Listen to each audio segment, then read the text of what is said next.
समस्या भैया यह है कि मन, वीर्य और प्राण तीनों का एक कनेक्शन है, एक ही कनेक्शन है। अगर हमारा वीर्य ब्रह्मचर्य ठीक है तो मन शांत और एकाग्र रहेगा और प्राण बलवान और सूक्ष्म रहेंगे।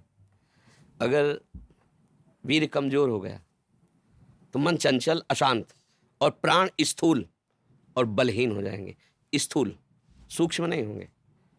अब हमको मेन पॉइंट पर सुधार करना है, चाहे गृहस्थ हो चाहे विरक्त। गृहस्थ के लिए भी एक संयम से बर्ताव करने के लिए कहा गया है, और अगर जब तक ब्याह नहीं हुआ तब तक तो और संयम से रहना ही चाहिए। अगर हम लोग वीर्य का महत्व समझने लगे, ब्रह्मचर्य का, तो हमारा जीवन काफ़ी संकटों से निवृत्त हो सकता है। अध्यात्म शक्ति वीर्य से ही प्रकट होती है। जब हम ब्रह्मचर्य से रहते हैं, भजन करते हैं, मान लो गृहस्थी में है, भगवान कश्यप जी 10,000 वर्ष तक ब्रह्मचर्य रहे। फिर उन्होंने माता विनता के गर्भ में, जानते हो कौन पैदा हुआ? भगवान गरुड़ जी पैदा हुए। कितने बलशाली, भगवान के वाहन, पूरे विश्व ब्रह्मांड को अपने एक पंखे में रख के उड़ सकते हैं। 10,000 वर्ष भजन किया तो फिर गरुड़ जी पैदा हुए। अगर गृहस्थी में भी है, संयम से रहकर भजन करके, फिर तो बुद्धिमान, ज्ञानवान, बलवान बालक पैदा होगा। मुझे लगता है ब्रह्मचर्य की तरफ से हमारे समाज की दृष्टि हटती चली जा रही है। मनोरंजन के भाव में वो ब्रह्मचर्य, इसलिए हमारा मन अशांत। बोलो अब इस समय आप यौवन अवस्था में हो, इस समय तो उत्साह रग रग में रहता है, नहीं, चेतना रग रग में रहती है। हम नए बच्चों को देखते हैं उत्साहहीन, मतलब जैसे डिप्रेशन में हो, चेहरा देखकर ऐसा लगता है जैसे परेशान हो। क्यों परेशान है? क्योंकि आंतरिक जो शक्ति सपोर्ट करने वाली है नहीं। अब मन जिस विचार में फंसा देता है, बिना मतलब फंसाए, कोई भय नहीं, वो भय दे रहा है। कोई शोक का कारण नहीं, वो शोक दे रहा है, चिंता दे रहा है। किसी भी कार्य को करो, इतना संशय पैदा कर रहा है, पता नहीं काम सफल होगा कि नहीं सफल होगा, कहीं ऐसा तो नहीं हो जाएगा, कहीं ऐसा तो, वो अशांत रखता है।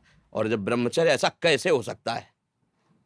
बल है ना, अध्यात्म बल, शारीरिक बल की बात नहीं कहते। ऐसा कैसे हो सकता है? यदि एक बार ऐसा हुआ तो 1000 बार मैं प्रयास करूंगा और इस पर विजय। वो मतलब जिद्दी स्वभाव, एक निष्ठा, उसी से आती है, उसी से। ये जो संत महात्मा बड़े बड़े कष्टों को रौंद करके वो मेन पावर है।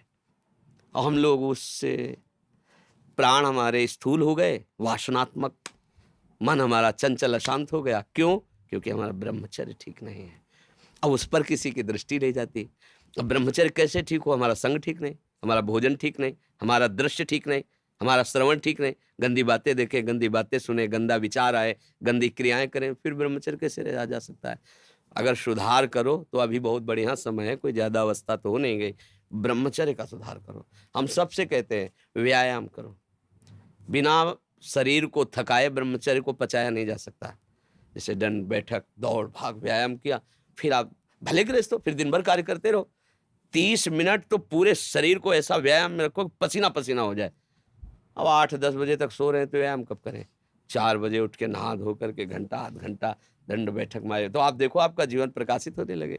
ये नहीं कहते कि बाबा जीवन, गृहस्थी में भी, गृहस्थी जीवन कोई साधारण इतना बड़ा बोझा लाद के चलना है परिवार का, शरीर स्वस्थ नहीं, विचार ठीक नहीं, तो क्या है? अभी कुछ दिनों ऐसे अगर आचरण ढीले रहे तो शरीर ऐसे भयानक कमजोरी से युक्त हो जाएगा कि आपको सब कहेंगे प्रमादी ये पड़ा रहता है, कुछ करता नहीं। इसलिए संभल जाओ। ब्रह्मचर्य ही परम तप है, ब्रह्मचर्य ही परम धन है, ब्रह्मचर्य परम एकाग्रता है। एकाग्रता ब्रह्मचर्य से आती है। आंख मूंदो या खुली रखो, अगर ब्रह्मचर्य ठीक, एक शीतलता, एक गंभीरता, और जिधर दृष्टि लगा उधर एकदम चिपक जाएगी जाके। जैसे भजन में, नाम में, एक, या आप संसारिक कार्य में बहुत अच्छा कार्य करोगे। अगर आपका ब्रह्मचर्य ठीक ना तो जिधर बहुत अच्छा कार्य करोगे। तो शरीर में दम ही नहीं है, यंत्र का जमाना हो गया है।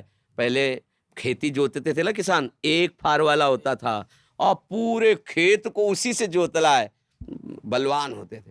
2 लीटर मठा और 8 रोटी पाए, बैल की जैसी ताकत। अगर बैल को नाथ पकड़ के रोक ले तो वो वहीं खड़ा हो जाए। और आज अब ट्रैक्टर से जोते हैं, कोई मेहनत तो लग रही है। तो ये शरीर का हम लोग बहुत बुरी तरह से पतन कर रहे हैं। बड़ा कीमती शरीर है, हाँ, इसमें बहुत चेतना की आवश्यकता है। संसार में रहते हुए भगवान का, सत्य का मार्ग चयन करके हमें भगवत प्राप्ति करनी। अरे कम से कम जितनी ऊंचाई पे आ गए उससे नीचे तो न जाए, सुअर कुत्ता तो न बनना पड़े। मनुष्य बन गए हैं तो ऊंचे चढ़े कि नीचे गिरे, पर यह ध्यान नहीं रहता।